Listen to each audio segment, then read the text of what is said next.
Kapag stressed ang beauty, sa spa tayo pumupunta. Pero ang pampering at pagre-relax, pwede nang maranasan sa mas murang halaga. Tuturuan po tayo ni Love kung paano i-set up ang sariling home spa.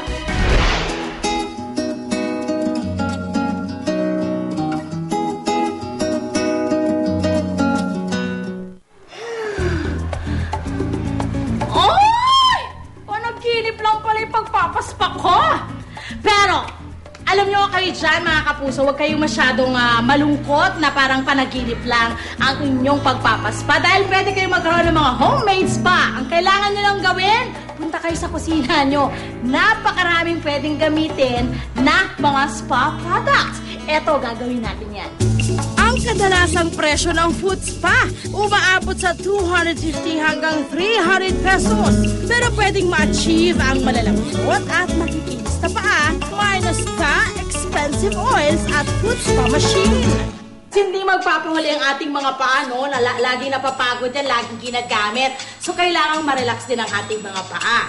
And the best way to do it ay lagyan ng maligamgam na tubig ang palanggana. Kung nagtataka kayo, bakit may mga bato dyan na nakalagay, actually mga pera-peraso lang to ng mga hollow blocks, mga gano'n. Kasi nakakatulong yun ma-relax yung paa ninyo or pwede nyo yung na masahe.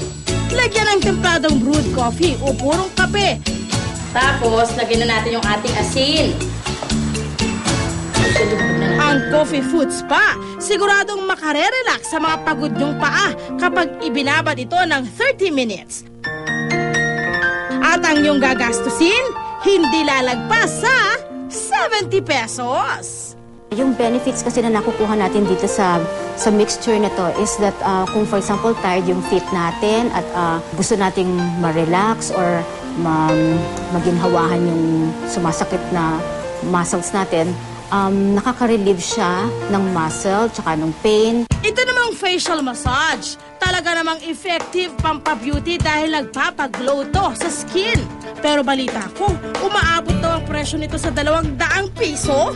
Pero ang good news, kaya natin tong gawin sa ating bahay na hindi aabot sa 100 pesos. Ako kung kayo po kailangan nyo ng magpa-facial or facial scrub pero medyo namamahalan kayo sa mga spa. Ito ang the best na pwede nyong gawin. Hiwain sa maliliit na peraso ang pinya at papaya. Pigay nito para makuha ang juice o katas. Ito, kuha tayo ng 1 tablespoon ng juice ng pineapple. Tapos, 1 tablespoon ng juice ng papaya. At 1 tablespoon ng honey na lang po ang kulang para sa ating pineapple papaya facial scrub. Yan, na-mix na natin together. Hindi, sa mukha to. Pag ready na ang inyong fruity facial scrub, ipahid na to sa malinis na mukha. Para daw mas maganda ang effect, ihagod ito ng pa-circular motion sa loob ng 5 minuto. Pwede rin daw itong gamitin sa kamay para maging soft and smooth ang mga ito. Natural ingredient yun ng papaya na it helps in the lightening of the skin, helps also in the mild exfoliation ng balat. Pati na rin yung pineapple, it has an astringent property, so nag-work siya hand in hand. Honey has a good antibacterial property. It contains a lot of potassium and it really blocks the bacteria. So pag nag-mix yun, there is a feeling na parang malamig yung pakiramdam sa balat, nasusoothe yung mga tired muscles of the face. Isa pa sa mga spa services ay ang body scrub na pumapalo naman sa halagang 500 piso. But don't you worry, kung walang time pumunta sa spa o walang budget, bakit di subukang gumawa ng homemade body scrub? Ang mga sangkap nito sa kusina mismo matatagpuan. Kailangan nating balatan itong mga kalamansi dahil ang kailangan natin dito ay mga balat ng kalamansi lang. Pagkatapos ay hiwain ito ng pino at maliliit. Gayon din ang gawin sa luya. Pagsamahin sa isang container ang dinikdik na rock salt, nahiwang balat ng kalamansi at luya, tsaka ito haluin.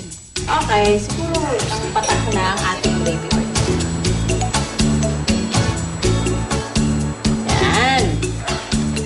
Try natin.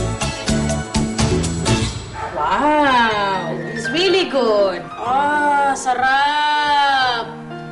I-apply sa mga parte ng katawan na madalas maging dry gaya ng siko, tuhod, likod, pati kilikili. Halos 10 times ang tipid mula sa spa dahil less than 50 pesos lang ang gagastusin mo. It aids in the circulation of the body.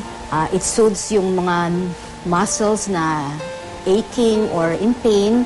And at the same time, it also exfoliates the skin. Tinutulungan siya nung salt and the body scrub. Pero bago subukan ang mga homemade spa solutions, mas mabuti raw munang magpakonsulta sa skin expert o dermatologist para siguraduhin hiyang ang mga ito sa inyong balat. Sa tulong ng mga alternatibong ingredients na ito, tiyak na pampered na ang inyong body, hindi pa gagastos ng malaking money.